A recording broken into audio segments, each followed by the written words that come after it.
ごきげんよう、上川薫です。今回取り上げる話題は、ウクライナ関連ニュースを2つ取り上げていきます。まず第一に、ウクライナの東部戦線、バフムトにおいて大きな動きがありました。それは、ウクライナ軍のかなり大規模な攻撃があり、ロシア軍を大きく押し戻すことに成功したのです。この反撃は、あくまでも戦局全体の流れを変えるような、いわゆる反転攻勢とはまた別のもので、バフムトが陥落しないようにするための作戦の一環です。しかし、今回の攻撃はかなりの打撃を与えたようで、もしかしたらこの先、街が落ちないままで、ウクライナ軍の反転攻勢が本格的に始まってくるかもしれない。ちょっとそのようなことを思わせる動きでした。そして2つ目に取り上げる話題は、これまた反転攻勢ののろしとしては、非常にぴったりな兵器がイギリスからウクライナへと供与されました。それは、ストームシャドウという戦闘機から発射する長射程のミサイルが、イギリスからウクライナへと供与されたというのです。今回の動画ではこの2つの話題について取り上げていきます。まずは東部戦線の戦況について、ワグネルのトップ、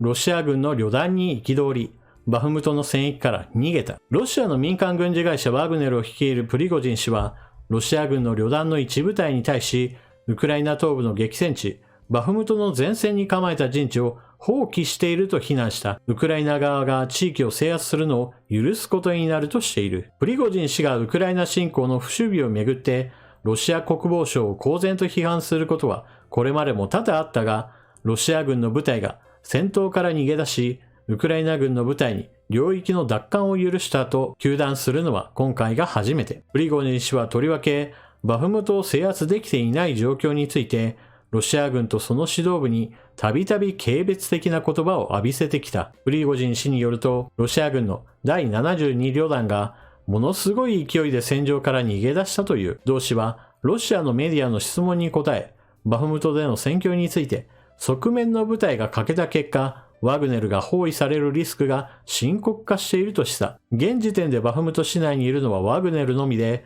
他の部隊は存在しない。市外にはロシア国防省だけがいて、ワグネルはいない状況だと説明した。プリゴジン氏はまた、ロシア国防省が約束しただけの量の弾薬や武器を未だに支給していないと主張。このままではウクライナ軍の方がワグネルを壊滅に追い込むだろうと訴えた。さらにバフムトには戦略的重要性がないとも主張し、同市を制圧する意義について疑問を呈した。一方、バフムト付近にいるというロシアの有力な軍事ブロガーは、現地のワグネルと第72旅団との間に連携が全くないと指摘した。ワグネルが旅団に連絡せず、一つの側面から後退して、別の地域に戦力を振り向けた結果、旅団の防衛を支援する歩兵がいなくなったという記事の補足です。この件に関しウクライナ軍は、ロシア陸軍第72独立自動車化狙撃旅団が500名の遺体を放置してバフムト戦線から逃亡したというプリゴジン氏の報告は事実であると発表した。ロシア第72旅団第6第8中隊は完全に壊滅し、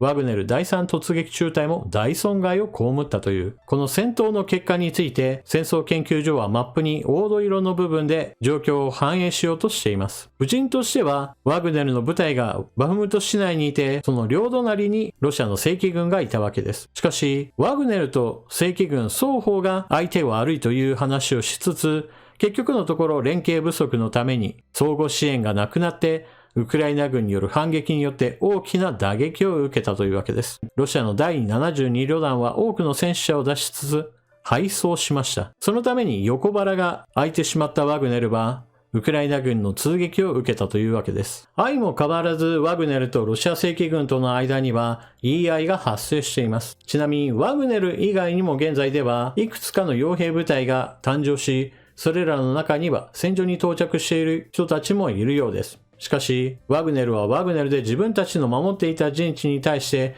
そのような後続の傭兵部隊がやってくると、手柄を横取りしに来たのかといった具合にして、連携は最悪な状況だと言います。ちなみに、以前プリゴジン氏は自分たちが撤退するんだったら、チェチェン共和国のカディロフ首相が代わりの部隊を送ってきてくれるといった話をしていました。その後実際カディロフ首相は自分たちの私兵部隊の一部を送り込んだとされています。ところが今回の発言においてはそうしたチェチェン兵の話は全くありません。おそらく彼らは戦場から遠く離れた場所で自分たちはウクライナ軍に連戦連勝だといったような、いわゆる広報用の動画を今は撮影しているところなのでしょう。何にしてもウクライナ軍の反撃によって打撃がこの後も続くようであれば、落ちると言われていたバフムトは最終的には陥落しないままで戦局が進んでいく可能性も出てきました。続いては反転攻勢にかなり強力な新兵器が現れたのでご紹介しましょう。イギリスは予想される反撃に先立ち、ウクライナに長距離ストームシャドウ巡航ミサイルを配備したと情報筋が語る。複数の西側高官が CNN に語ったところによると、イギリスはウクライナに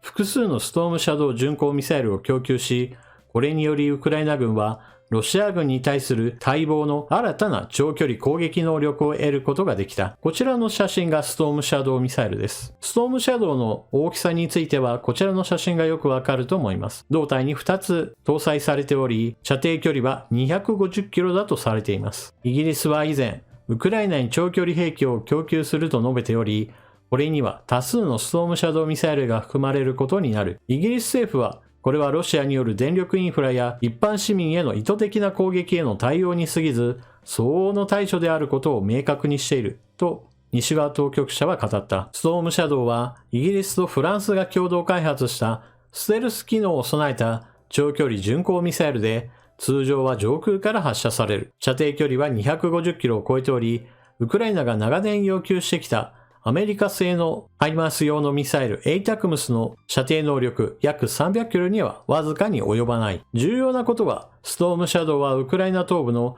ロシアが支配している地域の奥深くまで攻撃できる射程を持っていること。西側当局者は、イギリスはウクライナ政府からこれらのミサイルはウクライナの主権領域内でのみ使用され、ロシア国内へは使用されないとの保証を得たと語った。イギリス当局者は、クリミアをウクライナの主権領土と認定し、不法に併合されたと頻繁に公式声明を発表している。このことから、ストームシャドウがクリミア半島へと使用されることには問題ないという認識を示されている。米軍高官は CNN に対し、このミサイルは射程の観点から真のゲームチェンジャーであり、ウクライナが戦争開始以来要求してきた能力を与えるものであると語った。ウクライナのゼレンスキー大統領は、約束された西側軍事援助の一部が国内に届くよう、同国は反撃を開始するまでに、まだもう少し時間が必要だと述べた。今回供与されたストームシャドウ、実際の引き渡し、そしてウクライナの保有している救援機で使用できるように調整するためには、もうほんのちょっと時間が必要なのかもしれません。ミサイルを製造する欧州企業 MBDA ミサイルシステムズによると、ストームシャドウは昼夜を問わず全天候で運用可能な攻撃兵器であり、精度を確保するための高度な誘導機能を備えている。発射後、探知を避けるために兵器は地形に沿う高度まで降下する。標的に近づくと、搭載された赤外線シーカーが標的の画像と保存されている画像を照合して、正確な攻撃を確実に行い、巻き添え被害を最小限に抑えますとしている。今回、イギリスがウクライナに供与したストームシャドウミサイル、射程距離は250キロ。現在の前線から見た場合において、ヘルソン州からであればセバストポリにギリギリ届くかなといったところで、逆に南部のザポリージャ州からクリミア大橋へとは直接はちょっと届けるのは難しいかもしれません。しかしこれはあくまでも前線という陸地から見た場合の話です。今回供与されたストームシャドウはこれまでハイマースのような陸上という制約があるわけではありません。戦闘機から発射されるものですから別に洋上から近づいて撃ち込むといった方法もあります。ですからこれまではどうしても陸地における戦線といったものを意識しなければならなかったのですが、戦闘機に搭載できるミサイルである以上、もっと視野を広く見て、クリミア大橋に対する攻撃可能な兵器が手に入ったのだと、このような観点から、ストームシャドウはクリミア大橋に対する有力な攻撃兵器として非常にふさわしいものだと言えます。今回供与されたストームシャドウ、数がどれほどなのかといったことは、当然のように公開はされていません。もともと数百発撃ち込むようなタイプの兵器ではありませんから、おそらく供与数についても、2桁台に過ぎないのではないかと思います。ですから使いどころとしてはやはりより戦略的な目標に対する攻撃に絞られることでしょう。というわけでクリミア大橋はその第一標的であることは間違いありません。戦闘機から発射する以上その周りにおいても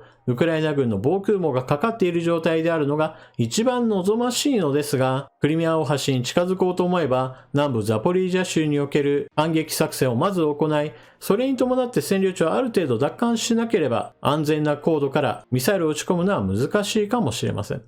だからこそ今回示したように、いっそのことを陸上の防空網といった点から離れて、黒海の洋上から何とか撃ち込めるような、そのような方法も模索してほしいところです。ただし、ストームシャドウは巨大なミサイルではありません。ですから、橋そのものを完全に落とすのはちょっと難しいかもしれません。しかし、問題なのは補給線を断つということですから、損傷させ、それに伴って物流が止まるだけでも効果としては非常に大きいでしょう。それだけにストームシャドウによるクリミア大橋への攻撃が早く実現してほしいものです。というわけで今回は東部戦線に動きあり、バフムトの町が落ちるどころか、ウクライナ軍の反撃によってロシア軍の一旅団数千人単位の部隊が敗走しました。それに伴ってワグネルも横腹を殴りつけられる形で被害を受けており、ワグネルとロシア正規軍との間におけるいさかいもまた激しくなっています。そしてウクライナに対する兵器供与が一歩前進、長射程距離の兵器がようやくウクライナに引き渡されたそうです。空中発射型ミサイルストームシャドウがこれからどんな活躍を見せてくれるか非常に期待されます。ただしそのようなことを実現するためには数が必要です。ハイマースと同様に、ストームシャドウについても定期的にまとまった数を供給し続けることが、イギリスに果たしてできるかどうかが今後の戦局の展開にも大きな影響を与えることとなるでしょう。それでは動画を最後までご視聴いただきありがとうございました。チャンネル登録していない方はぜひともチャンネル登録していってください。そして動画を見終わったら評価ボタンのクリックとあなたの感想、コメントよろしくお願いします。それでは次の動画でまたお目にかかりましょう。またね。またね。